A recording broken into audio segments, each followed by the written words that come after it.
है जो आपको देखना है वो ये है, यहाँ पर देख रहे हो। तो यहाँ पर ये जो LT ग्रेड की भी भर्ती आई है, ये ऐसे नहीं आ गई है, ये यूपी में आई है, ये धरना प्रदर्शन के साथ आई है, ठीक है। इसके लिए भी बहुत सारे अभ्यर्थियों ने धरना प्रदर्शन किया था यूपीएससी के सामने, तब जाकर ये नोटिफिकेशन या फिर ये अपडेट कह लो, ये आपको देखने को मिली है।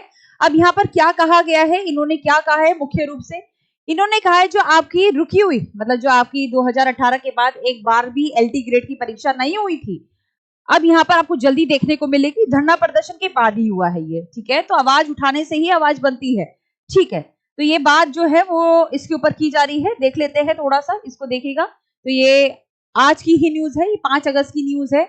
उत्तर प्रदेश लोक सेवा आयोग यूपीएससी ने, अच्छे है ना, तो कल की न्यूज है, तो देख सकते हो यूपीएससी ने LT ग्रेड भर्ती परीक्षा को 2 चरणों में कराने की तैयारी में बात की है। इसको लेकर शासन का प्रस्ताव भेजा गया था और फिर यह है जो प्रशासनिक जो अधिकारी है पवन मोरे, इन्होंने छात्रों को यह सहमति दी और ये कहा कि जल्दी आपको LT ग्रेड की परीक्षा देखने को मिलेगी। जो परीक्षा होगी LT ग्रेड की, LT ग्रेड, ठीक है, यह जो परीक्षा होगी पहले एक स्तर पे की जाती थी, ठीक है, लेकिन 2018 में पेपर लीक होने की संभावनाएं आई, जिस वजह से हिंदी और सामाजिक विज्ञान का जो पेपर लीक हुआ और मतलब ऐसा कहा गया था।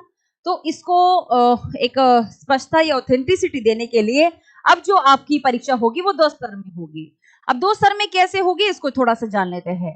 पहला चरण क्या होगा, दूसरा चरण क्या होगा, ठीक है। पहला चरण क्या होगा, पहले चरण में आपकी ऑब्जेक्टिव परीक्षाएं होंगी, जैसे प्रीलिम्स होता है, ठीक है, प्रीलिम्स की तरह होगा।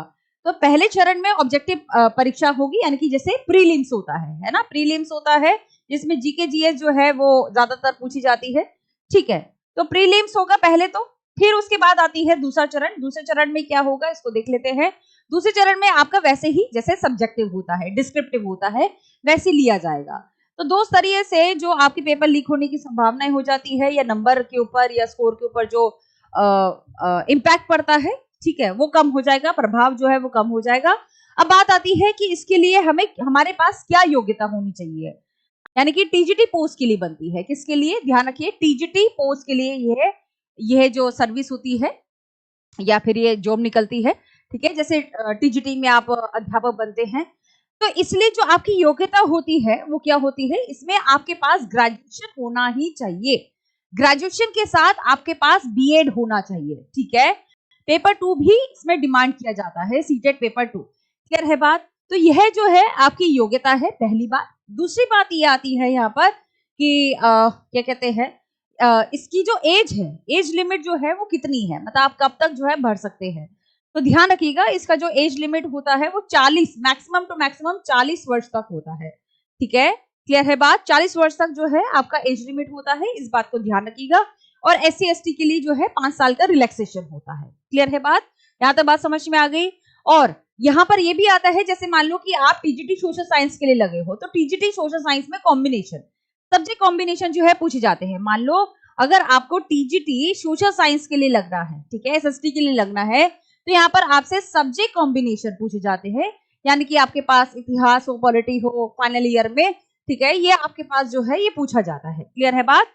तो यहाँ पर यूपी का डोमिसाइल भी चलता है, इस बात का भी ध्यान रखिएगा, यूपी का डोमिसाइल होता है, यह भी आपको मतलब यह भी चलता है, इसके भी वेटेज होती है, आ रही है, तो एक बहुत इंपॉर्टेंट है। और खैर यूपी डेट और सुपर डेट का तो हम कुछ कह नहीं सकते हैं, लेकिन LT ग्रेड भी ऐसे ही आया है, ऐसा नहीं है कि सरकार अपने आप से काम कर रही थी, ऐसा कुछ भी बात नहीं थी।